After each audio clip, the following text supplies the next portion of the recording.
नमस्कार दोस्तों, आप सभी का स्वागत है ऑप्ट्यूजर्स पे। तो जिनका CUET पीजी में सेंट्रल यूनिवर्सिटी ऑफ पंजाब में सिलेक्शन हो चुका है इन फर्स्ट मेरिट लिस्ट में, कॉन्ग्रेचुलेशन टू देम।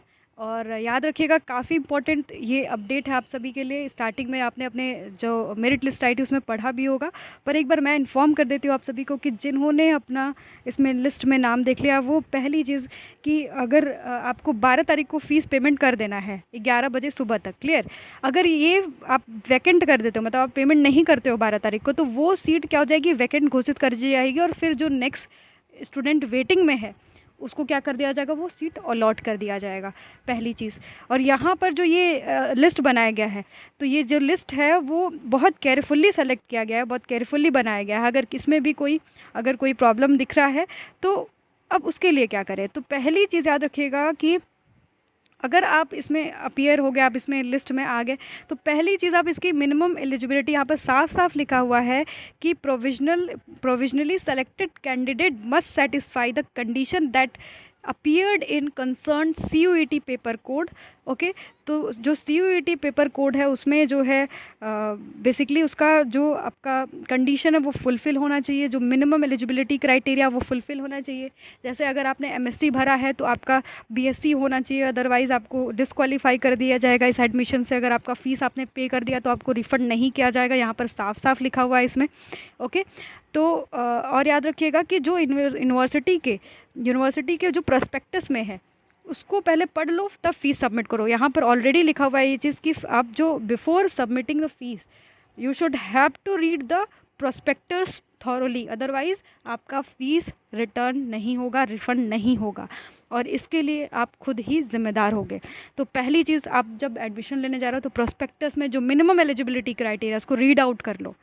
अब जिस कैंडिडेट का SC ST OBC NCL category के लिए जो एडमिशन हुआ है उसको अनरिजर्व कैटेगरी में दिखा रहा है, सिलेक्शन लिस्ट में दिखा रहा है, should ensure that they fulfil the minimum eligibility condition without any relaxation of marks before submitting the fees. वो मिनिमम एलिजिबिलिटी को भी चेक करें। और जिस बच्चे का 50% से कम अंक है, किसमें, अंडर ग्रेड में, यानी UG में अगर आपका 50% से कम अंक है तो याद रखिएगा आप तुरंत जाके वहाँ पर रिपोर्ट करिएगा सेल में, अदरवाइज़ आप फीस सबमिट कर दोगे, आपको पैसा 1 रुपया वापस नहीं आएगा। तो अगर सपोज़ आपका सिलेक्शन में आ गया, आपका जनरल में हो गया, रिजर्व में हो गया, SC ST किसी में हो गया, आपका जो मार्क्स है वो 49% है ग्रेजुएशन में, या फिर आपका 50% है, आप तुरंत डिसक्वालीफाई हो जाओगे। तो इस पैसे को बचाने के लिए आप जो है, पहली चीज़ तो आप ये चीज़ अपना देख लो है कि नहीं है। अदरवाइज़ यहाँ पर लिखा हुआ है साफ साफ तौर पे कि admission shall be strictly provisional subject to be verification of eligibility academic qualification and document at the time of registration. अगर आपने रजिस्ट्रेशन, ये भी एक चीज़ याद रखना कि रजिस्ट्रेशन के टाइम पे अगर कोई भी मिस्टेक हुई है, सपोज़ आपका 240 नंबर है, आपने 239 लिख दिया, ठीक है, 239 लिख दिया है, तो shall be cancel in the case of submitting false information qualification of the candidate.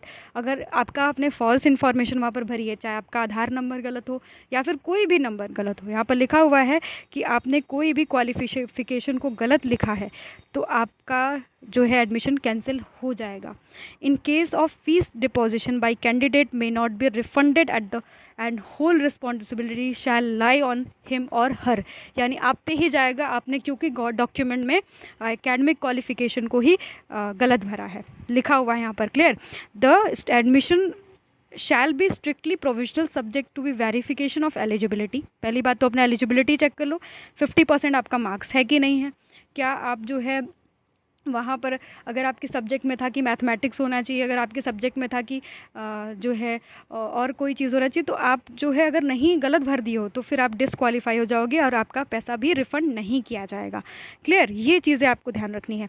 Next है, एडमिटेड कैंडिडेट मस्ट रिपोर्ट 17 तारीख को, यानी 7/10/2022 को रिपोर्ट करना है for document verification to the chairperson of their concern department. Suppose कि department of psychology में करना है तो आप कंसर्न डिपार्टमेंट में जाओगे for the verification of academic qualification, the document on the date of communicated letter on the university website. तो याद रखिएगा कि यहाँ पर आपको 17 तारीख को वहाँ पर रिपोर्ट करना होगा वेरिफिकेशन के लिए। क्लियर?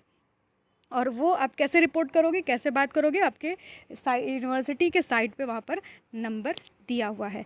अब हॉस्टल की बात कर लेते हैं। तो hostel facility is limited, the allocation of hostel facility will be as per the university rule, university rule के हिसाब से हॉस्टल अलॉट किया जाएगा। तो ज़रा हिंदी में पढ़ लेते हैं, कुछ बच्चों को हिंदी में भी जानना होगा।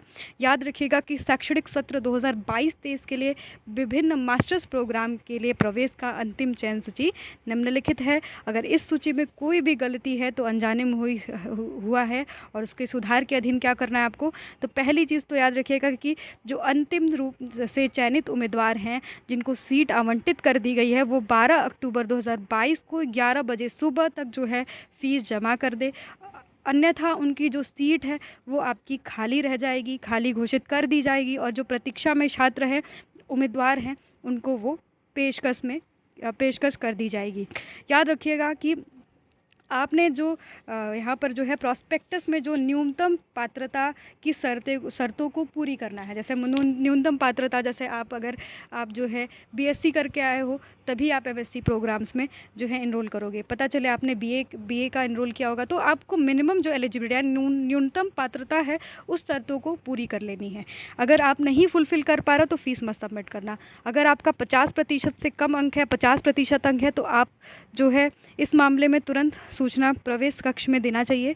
अगर नहीं है, अगर आपका इससे कम नंबर है तो आपका एडमिशन कैंसिल कर दिया जाएगा और इसके रूप में आपको कोई भी वापस जो आपने पैसा सबमिट किया, फीस सबमिट किया, वह भी आपको रिफ़ंड नहीं किया जाएगा। ठीक है, ओके। तो ये चीज़ याद रखिएगा। और दूसरी चीज़ है आपको कि अगर आपने कोई दस्तावेज को सत्यापन के लिए, मतलब वहाँ पर जब आप रजिस्ट्रेशन कर रहे थे, पंजीकरण कर रहे थे, उस समय अगर आपने अपनी पात्रता, शैक्षणिक योग्यता और दस्तावेजों का सत्यापन जो आपने किया था वहाँ पर, अगर आपने गलत भर दिया है तो उसके उपलक्ष्य में भी आपका जो आपका एडमिशन है, ठीक है, वो रद्द कर दिया जाएगा। तो ये जो है आपका मिनिमम जो है प्रॉब्लम्स, अगर आपके साथ ऐसा हो रहा है तो आप प्लीज़ उसको चेक कर लीजिएगा। और प्रवेशित उम्मीदवारों का दस्तावेज सत्यापन 17/10/2022 सोमवार को शैक्षणिक योग्यता दस्तावेजों के सत्यापन के संबंधित विभाग में अध्यक्षों के साथ आपका किया जाएगा और विश्वविद्यालय के वेबसाइट पे जो है ये चीज़ें आपकी दी हुई हैं। तो चलिए, ऑल द बेस्ट। अब बात करेंगे नेक्स्ट वीडियो में कि अब, क्योंकि यहाँ पर हमने कट ऑफ में ये देखा कि कुछ लो मार्क्स वालों का एडमिशन भी हुआ है, तो लो मार्क्स वाले के लिए बहुत अच्छी खुशखबरी है कि कौन कौन सी यूनिवर्सिटी में अभी भी अप्लाई कर सकते हैं। तो all the best to you guys, congratulation to them जो यहाँ पर सेलेक्ट हुए हैं। फीस सबमिट कर लीजिए और अपने क्लासेस में ज़रूर जाइए और हमें बताइएगा। Thanks for watching, bye bye, take care.